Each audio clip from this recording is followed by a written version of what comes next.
지금 윤아 학생이 어떤 질문을 했냐면 래퍼들은 어떻게 데뷔를 하나요? 뭐 이런 질문을 했어요. 그죠? 네, 네, 맞아요. 그래, 쌤 정확히 이해했네. 래퍼들은 보통 일반적으로 이렇게 데뷔를 하게 돼요.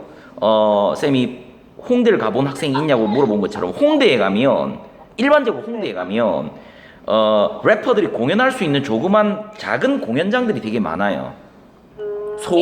소규모 공연장들이 되게 많아요. 그곳에서, 네. 랩 공연을 해요. 근데 그 랩 공연을 나 랩 공연 하고 싶어요 하고 다 세워주는 것도 아니고 그 클럽의 오디션을 보는 거죠.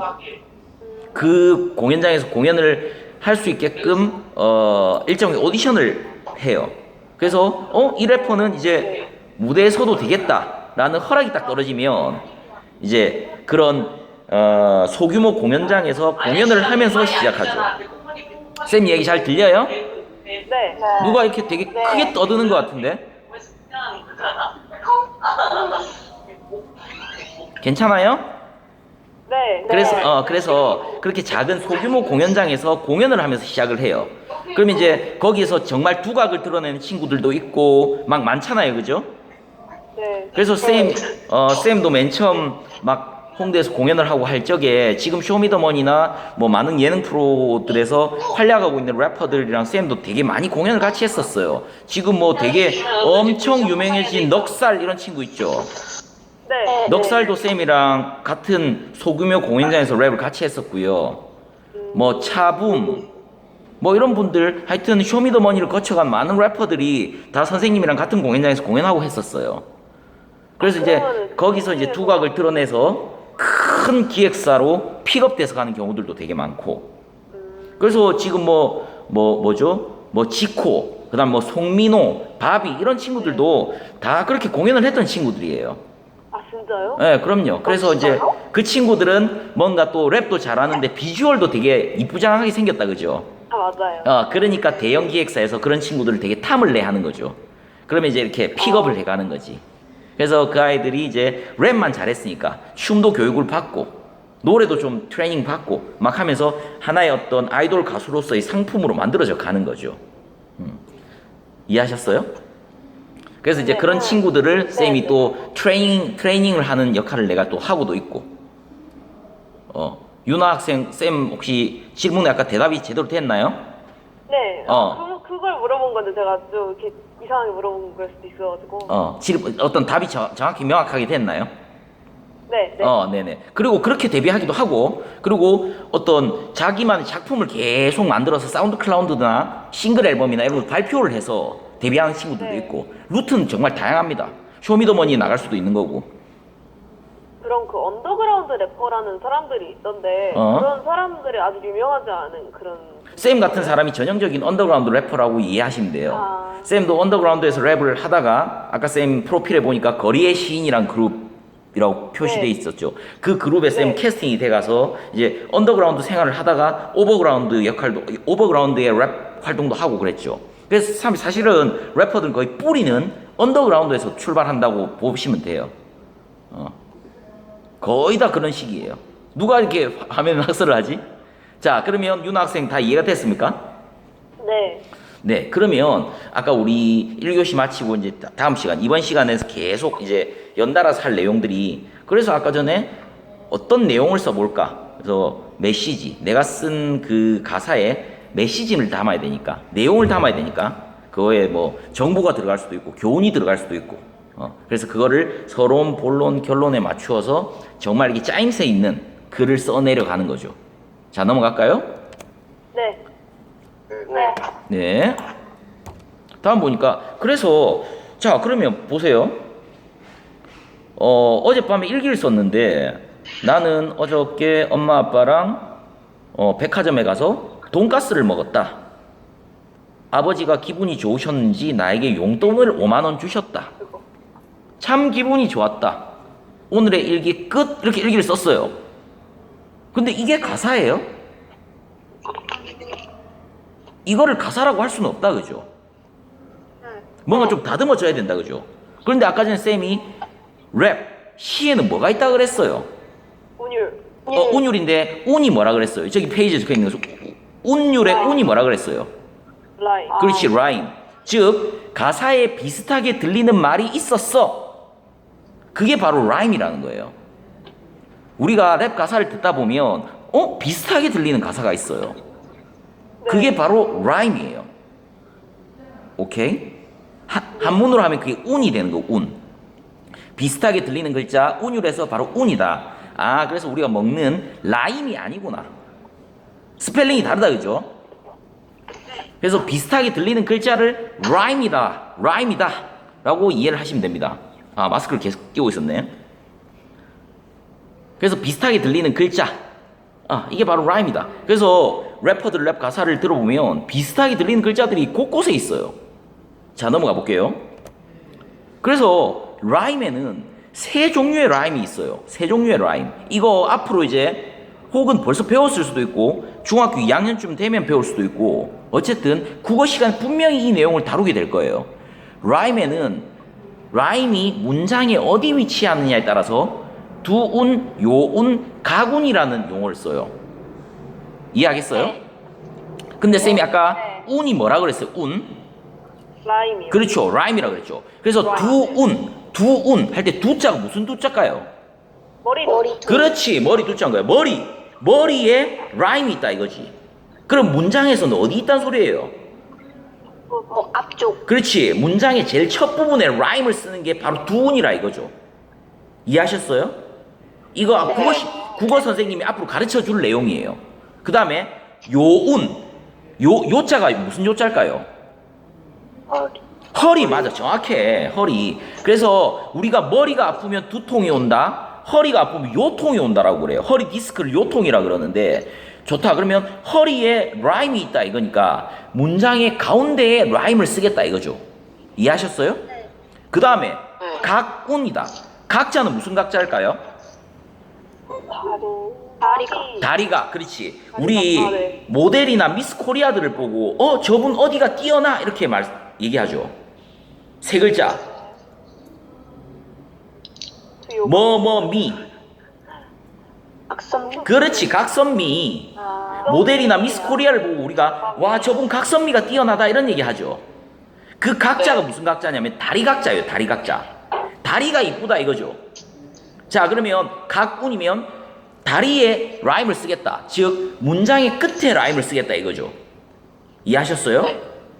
그런데 아마 많은 랩을 들어보면 거의 다 라임이 어디 있어요? 비슷하게 들리는 글자가 문장이 어디 있던가요? 가운데? 가운데 또 네. 거의 대부분의 라임은 문장 끝에 가 있어요. 문장 끝에. 이거를 퍼센테이지로 얘기할 수는 좀 어렵겠지만 거의 대부분의 랩 가사의 라임은 문장 끝에 가 있어요. 약간 이런 느낌 아니에요? 난 뭘뭘 하지, 또 난 뭘뭘 하지 이런. 그렇지. 그 하지가 문장 끝에 가 있다 그죠? 그게 라임이 끝에 가 있는 거예요. 자, 쌤이 예를 한번 들어볼까요? 네. 쌤이 아까 잠깐 들려줬던 랩 중에 나 이렇게 랩을 했어요. 모두 지웠다고 생각했어 너의 흔적. 가끔씩 들려오는 이 소식에 다시 원점. 오늘처럼 비라도 오는 밤이라면 너와 함께 보낸 시간들이 아련하게 점점. 서랍 속에 간직했던 기념일 사진 그리고 편지. 이런 게 바로 라임이라는 거죠. 비슷하게 들린다 그죠? 자, 그럼 쌤이 다음 페이지를 한번 보여줄게요. 이게 되게 있어. 그러면 나도 라임을 써보자 이거예요. 나도 라임을 써보자.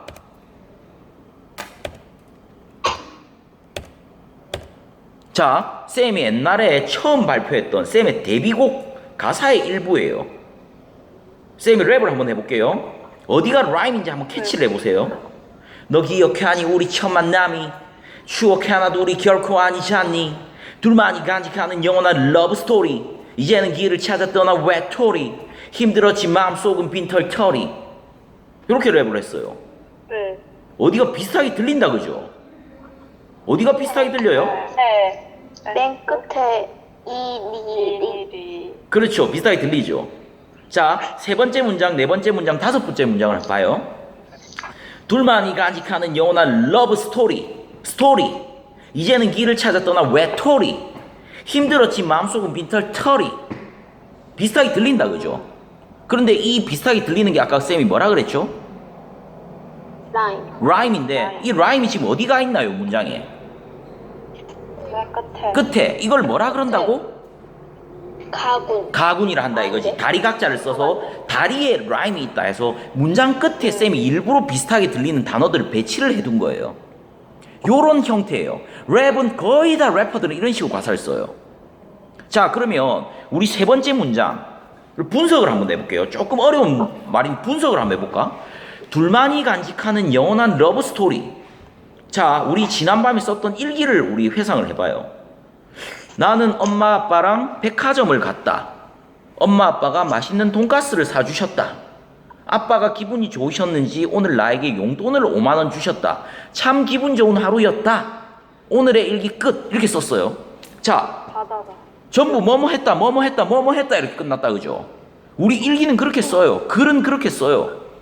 근데 랩 가사는 일반적으로 뭐뭐 했다로 잘 안 끝나요. 보세요. 둘만이 간직하는 영원한 러브 스토리. 이제는 길을 찾아 떠난 외톨이. 힘들었지 마음속은 빈털터리. 어디에도 뭐뭐 했다라고 잘 안 끝났다, 그죠?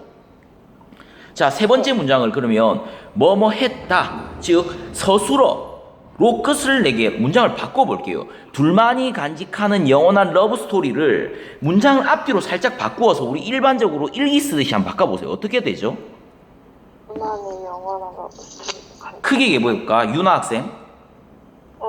둘만이 간직하는 영원한 러브 스토리를 간직한다? 한 번만 더 정리해볼까? 둘만이 영원한 러브 스토리를 간직한다. 그렇지, 그거지. 정확해, 퍼펙트. 둘만이 영원한 러브 스토리를 간직했다라고 썼을 거야, 분명히. 그죠? 네.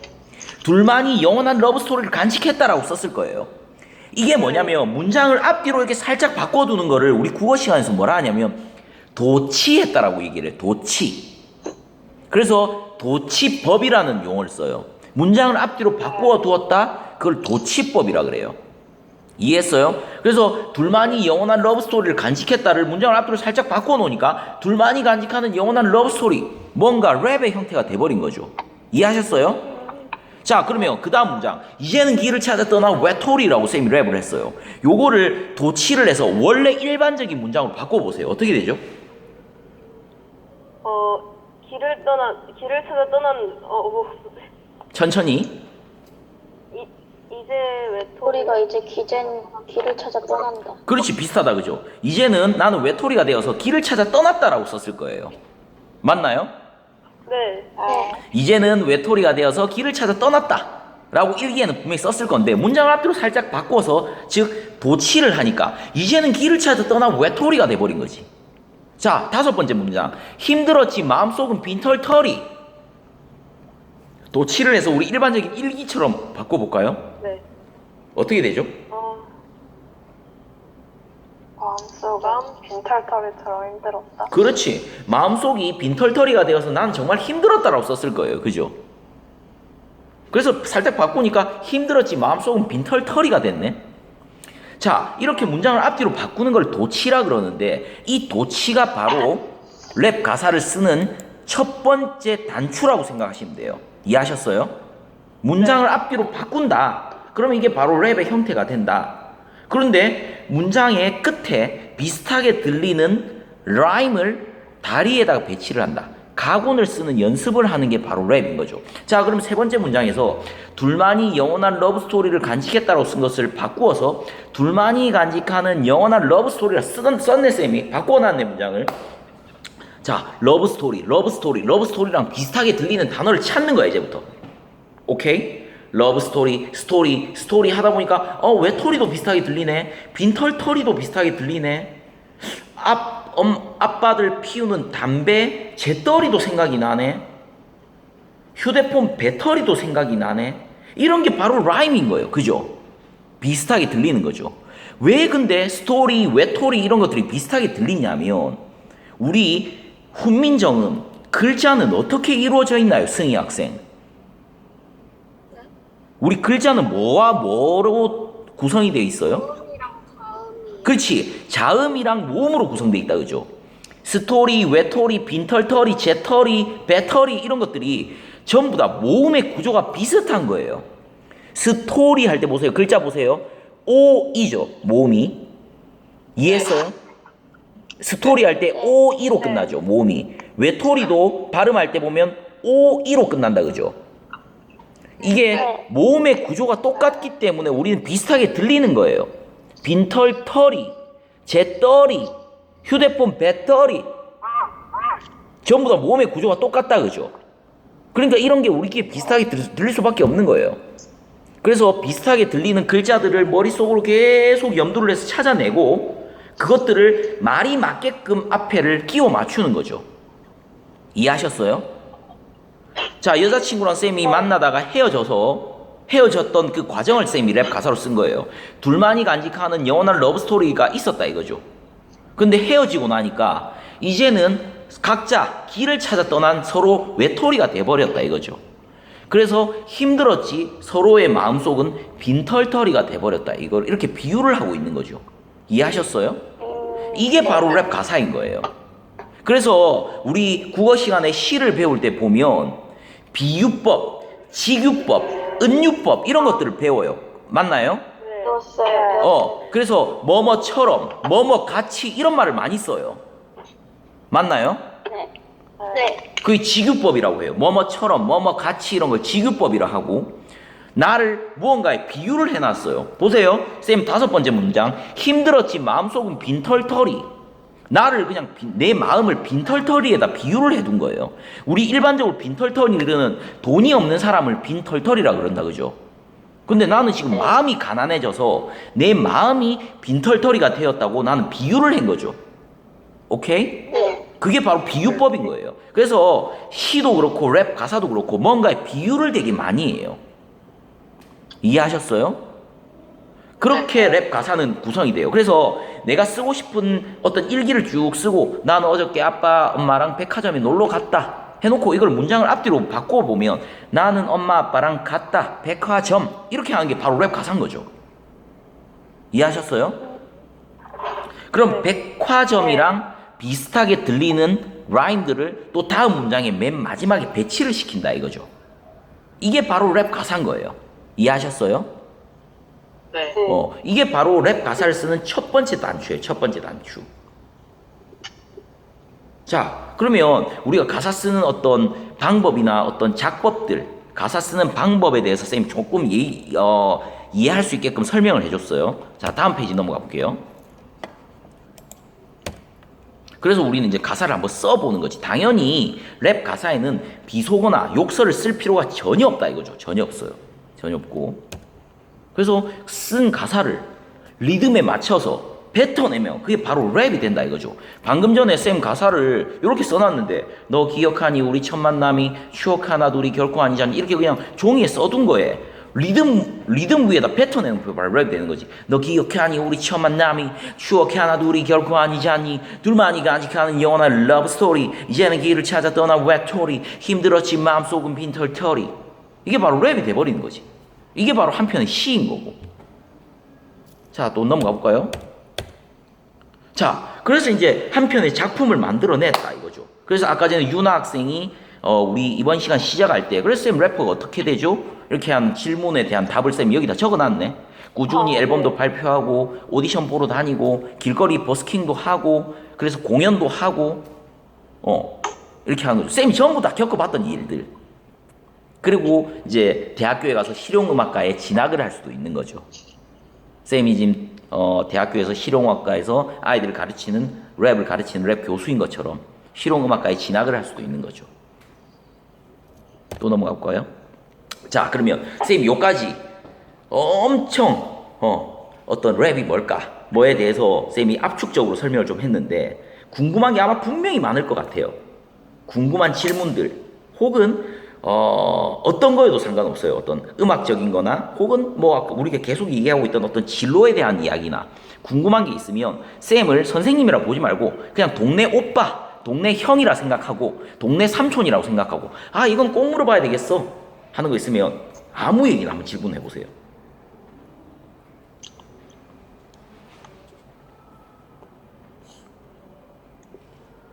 일반적으로 래퍼의 연봉은 얼마나 되나요? 아, 그렇지. 우리가 살아가면서 돈 이야기를 안 할 수가 없다. 서준 학생, 그죠? 근데 래퍼의 연봉은 얼마가 되나요? 이 질문을 또 다르게 똑같이 쌤이 똑같이 비유를 하면 선생님 예를 들어 쌤이 편의점을 운영한다고 가정을 해요. 쌤 편의점은 한 달에 얼마쯤 벌어져요? 하는 질문하고 비슷해요. 무슨 말이냐면 어떤 편의점은 돈 많이 벌 거고 어떤 편의점은 조금 매출이 안 나갈 수도 있다, 그죠? 래퍼도 마찬가지예요. 정말 열심히 하는 래퍼들, 음반도 꾸준히 많이 내고 공연도 많이 하고 하는 래퍼들은 돈 정말 많이 벌어요. 그런데 조금 뭐 랩 앨범을 내는데 좀 게으르다거나 뭔가 성실히 하지 않는 래퍼들은 당연히 돈을 많이 벌 수 없죠. 그런 거예요. 그래서 어떤 래퍼가 염다라는 래퍼가 플렉스 막 이러잖아, 그죠? 그 친구는 한때 정말 돈을 많이 버는 래퍼 중에 한 명이었어요. 예전에 뭐 도끼도 마찬가지고. 네. 그 친구들은 그 당시에 정말 열심히 음악을 했기 때문에 많은 돈을 벌었던 거고 아마 지금도 많은 돈을 벌고 있을 거예요, 그 친구들은. 왜? 열심히 랩 음악을 만들어냈기 때문에. 그리고 열심히 무대에서 공연을 했기 때문에. 요 질문에 대답이 됐나요, 서준 학생? 서준 학생 이해가 됐습니까? 또 다른 질문 또 한번 받아볼까요? 좋은 질문이었어요. 우리가 살아가면서 돈 얘기를 안 할 수가 없으니까. 또 뭐가 있을까요? 궁금한 거. 그럼 지금 수업이 끝난 거예요? 혹시 이거 끝나면? 에? 저희 아까 그 라임 써보자고 했잖아요. 라임도 써보면서 지금 쓰면서 질문하면 돼요, 쌤한테. 설마 수업이 끝날 것 같은 느낌이 들어가지고. 그러니까 지금 우리가 3시 10분까지 수업이니까 한 20분 정도 남았어요. 네. 쌤, 네. 훅은 그럼 어떻게 만들어져요? 뭐라고? 다시? 훅이요. 누가 물어봤습니까? 학생 이름 뭐죠? 저 영주요. 오케이, 영주 학생. 정말 좋은 질문. 그러면 일단 그 전에 훅이 뭔지부터 우리 알아야 될 것 같아요. 훅이 뭐죠, 영주 학생? 혹시 아는 학생 있나요? 후렴이요. 맞지, 후렴구 정확해요. 근데 훅이 스펠링이 어떻게 되나요? 훅 스펠링. HOOK. 맞습니다. HOOK. 훅의 뜻이 뭘까요? 영어 사전에서 훅을 찾아보면 뭐라고 나올까요? 갈고리 아니에요? 맞아요. 정확해요. 갈고리. 우리 낚시할 때 쓰는 낚싯바늘. 낚싯바늘 어떻게 생겼어요? 물음표 같이 생겼죠, 그죠? 그래서 훅을 영어 사전에 찾아보면 갈고리라고 돼 있어요. 갈고리. 그 다음에 훅을 동사라. 우리 영어에서 쓰는 동사는 뭐라고 될까요? 훅이? 그렇지. 걸다도 되고 낚아채다라는 표현이 돼 있어요. 자, 그럼 말 다 했네. 훅은 뭐냐면 후렴구, 갈고리, 낚아채다라는 뜻이에요. 즉 무슨 말이냐면 뮤지션이 대중들의 마음을 낚아챘다 이거예요. 이해하셨어요? 그래서 훅을 상당히 쉽게 쓰는 게 좋아요. 예전에 몇 년 됐죠. 정말 랩 중에 히트곡이었던 도끼, 더 콰이어트, 빈지노, MC 메타가 불렀던 연결고리라는 랩 혹시 아세요? 네. 그 노래의 훅이 뭐예요? 그렇죠. 너와 나의 연결고리, 이건 우리 안의 소리. 이게 한마디거든요. 너와 나의 연결고리, 이건 우리 안의 소리. 이거를 8번 반복을 해요. 네. 아마 엄마, 아버지, 랩에 관심이 없으신 부모님들도 도끼나 콰이어트나 빈지노가 했던 랩 가사는 못 따라 불러도 너와 나의 연결고리, 이건 우리 안의 소리. 요거는 한 번 들으면 아마 다 따라 할걸요? 왜? 네, 맞아요. 대중들의 마음을 낚아챘다 이거예요. 대중들의 마음을 이렇게 갈고리로 낚아챘다 이거죠. 네. 그래서 훅은 정말 중요해요. 그래서 우리가 공연할 때 래퍼들이 너와 나의 연결고리, 이건 우리 안의 소리, 마이크를 딱 주면 대중들이 싹 다 따라 부른다 그죠? 이게 정말 잘 쓰여진 훅이라 이거죠. 래퍼들이 내 혼자 무대에서 막 떠드는 건 멋있는 게 아니에요. 대중들이랑 같이 놀아야 돼. 이해하셨어요? 그래서 이게 훅이라는 거예요. 영주 학생 이해했습니까? 네. 그래서 훅은 정말 중요해요. 정말 중요해요. 그래서 쌤은 이렇게 생각해요. 훅은 조금 쉬우면서 대중들이 쉽게 따라할 수 있게 만들어진 가사가 정말 잘 쓰여진 훅이다. 후렴구다. 그래서 우리 어렸을 때 그 만화 중에 후크 선장이라는 거 들어본 적 있죠? 후크 선장. 아, 후크 선장 팔이 어떻게 돼 있어요? 갈고리. 그렇지. 한 손은 갈고리로 돼 있잖아. 그래서 후크는 그런 거예요. 대중들의 마음을 낚아챘다. 성공했다 이거지. 그러면 히트곡의 반열에 오를 수 있는 가능성이 상당히 높아진다. 이렇게 설명할 수 있겠네요. 정말 좋은 설명이었습니다. 아, 정말 좋은 질문이었고, 그러면 훅만 잘 쓰면 되냐? 아까 얘기했던 연결고리에 훅 말고 또 다른 그 랩을 하는 건 우리가 뭐라고 표현을 하죠? 벌스. 오케이. 누가 벌스라 그랬어요? 누구 학생이 그랬죠? 저요. 누구 이름이 뭐죠? 영주요. 영주 학생이 랩에 대한 이해가 엄청 높다. 벌스는 우리 대중교통 타고 다니는 버스가 아니고 벌스라 그래서 VERSE라고 써요. VERSE. 벌스요? 벌스. 네. 벌스. VERSE. 벌스는 무슨 뜻이냐면 1절, 2절 할 때 그 절을 표시. 절. 그래서 래퍼들이 랩할 때 오케이 부처에서 손머리 위로 오케이 벌스 1 이러면서 랩을 시작해요. 그럼 무슨 말이냐면 내가 지금부터 1절을 하겠다 이거예요. 이해하셨어요? 그래서 벌스에서는 아까 쌤이 우리 가사를 쓸 때 그냥 가사를 써서 도치를 해서 문장 끝에 라임을 넣는 이걸 바로 우리는 벌스라고 표현하는 거죠. 벌스를 쓰고 중간에 후렴구가 들어가고 또 벌스 2가 나오고 후렴구가 나오고 벌스 3가 나오고 이러면서 한 편의 랩 앨범이 랩 가사가 랩 곡이 완성이 되는 거죠. 이해하셨습니까? 네. 그래서 벌스, 훅 크게는 이렇게 구성이 돼 있다 이렇게 생각하시면 돼요. 근데 일반적으로 벌스는 16마디 벌스를 되게 많이 써요. 일반적으로 16마디의 벌스를 되게 많이 쓴다. 혹은 뭐 12마디 쓰기도 하고 8마디 쓰기도 하는데 거의 대부분의 래퍼들이 16마디 가사를 많이 쓰더라. 이렇게 이해하시면 됩니다. 또 중요한 질문이었어요. 영주 학생이 보니까 랩을 엄청 많이 듣는 학생이네 보니까. 영주 학생 어떤 래퍼 좋아하시나요? 저는 해시수환이랑 그것도 누구지? 히데멜리 좋아해요. 랩 상당히 잘하는 친구들이죠. 자, 또 네. 궁금한 거 있으면 또 질문해 보세요. 잘 랩에 대한 이해도가 높네 친구들이. 선생님, 또 선생님. 네. 근데 그 힙합 같은 거, 그게 막 비트 있고. 네. 막 그러던데, 그 비트는 그러면은, 만들어주는 거예요, 누가? 그- 막 그러면은 뭐 자, 뭐 우리가 이렇게 랩에. 네, 이해했습니다. 지금 윤아 학생이 뭐라고 설명했냐면 우리는 지금 랩을 뱉었어요. 보세요. 너와 나의 연결고리 이건 우리 안의 소리. 이건 지금 무반주 상태에서 랩을 했다 그죠? 네. 우리 흔히 얘기하는 반주가 있어야 된다 그죠? 그래서 우리가 노래를 만들 때 필요한 직업이 3가지가 필요해요. 크게는 작사가, 작곡가, 편곡가. 이해하셨습니까? 작사가는 가사를 쓰는 사람, 작사가. 작곡가는 쉽게 얘기하면 비트를 만드는 사람. 아, 작곡가가 그러면. 그렇죠. 그 다음에 작사가, 작곡가가 가사를 쓰고 비트를 찍었는데 요것들을 조금 더 MSG를 친다고 표현할까? 조금 더 이쁘게 만들어주는 사람이 편곡자라고 해요. 요분들이 있으면 하나의 노래를 만들어내죠. 그런데 래퍼들은 작곡도 하고 작사도 하고 편곡도 다 같이 하는 경우들이 상당히 많아요. 그리고 우리 흔히 이렇게 표현하죠. 뭐 아까 전에 누구 학생이었죠? 뭐 해시스완도 좋아한다, 누구도 좋아한다. 이 친구들이 성향이 비슷한 친구들이 이렇게 한 크루로 이루어져 있다 그죠?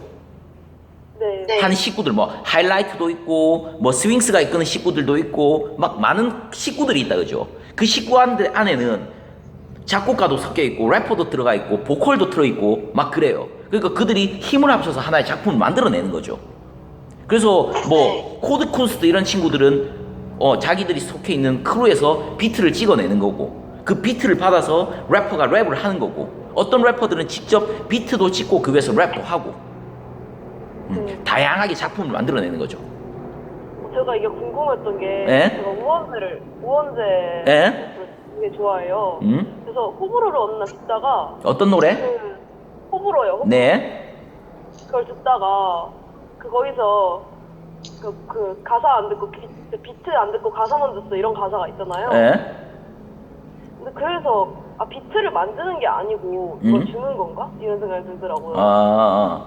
근데 요것도 쌤이 조금 더 확장해서 설명을 하나 드리면, 그러면 가사를 먼저 써요, 비트를 먼저 써요 할 수 있죠.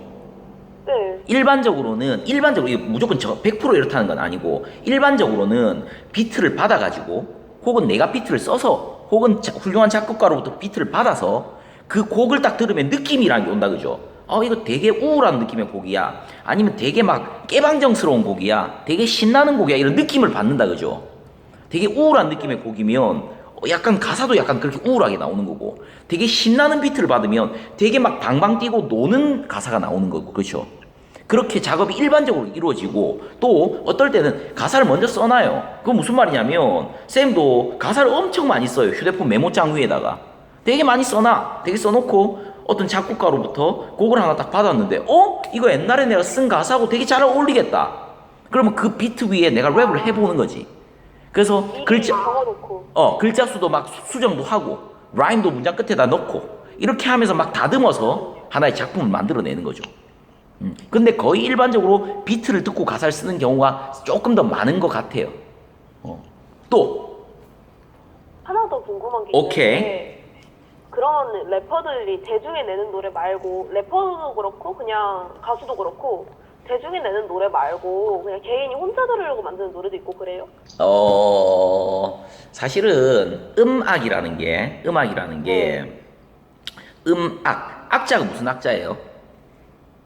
악자가 즐거울 악자예요. 즐거울 악. 그러니까 네. 즐겁게 하기 위해서 만들어진 게 음악이란 말이지. 네. 나 혼자 랩하고 나 혼자 신나서 만드는 음악은 내가 볼 땐, 쌤이 볼 땐 별로 의미가 없는 것 같아. 내가 만든 작품을 대중들이랑 소통하기 위해서 만든단 말이지. 우리는 늘 하나의 작품을 만들 때 염두를 하고 만들어요. 내가 이거 무대 위에서 공연을 할 때 이 곡이 대중들한테 호응을 얻겠느냐 못 얻겠느냐를 상상하면서 노래를 만들어요. 그렇잖아, 그죠? 내 혼자 신나서 만드는 음악은 사실은 생명력이 없어. 그러네요. 네. 그렇지. 그래서 즐겁게 대중들과 놀기 위해서 만드는 거기 때문에 그런 음악들은 사실은 없는 것 같고, 늘 마음속에는 나 이번에 히트곡을 만들고 싶어 하는 사실은 욕심은 누구나 다 가지고 있어요. 이 노래를 대중들이 정말 아까 훅 얘기한 것처럼 이 훅을 불렀을 때 대중들이 진짜 몇 번만 들어도 다 따라할 수 있게끔 하는 곡이 됐으면 좋겠다 하는 욕심을 다 갖고 있어요. 오케이? 그래야 소위 우리가 얘기하는 대박이 터지는 거지. 또 좋은 질문이었어요. 또 저 언제 처음으로 공연을 해보셨어요? 언제 처음으로 뭐라고요? 언제 처음으로 공연을 해보셨어요? 쌤은 언제 처음 공연했냐면 17살 때였어요. 17살 때. 그러니까 지금으로부터 22년 전에 쌤 고등학교 1학년 때였는데, 그러니까 그 공연이라는 그 기본 전제가 무슨 말이냐면 무대 위에 올라가서 공연을 한 거를 얘기를 하는 거예요. 친구들 앞에서 그냥 교실에서 장기자랑하는 거 이런 거 말고, 그런 거는 초등학교 때부터 했고, 그런 거 말고 뭔가 무대 위에서 올라가서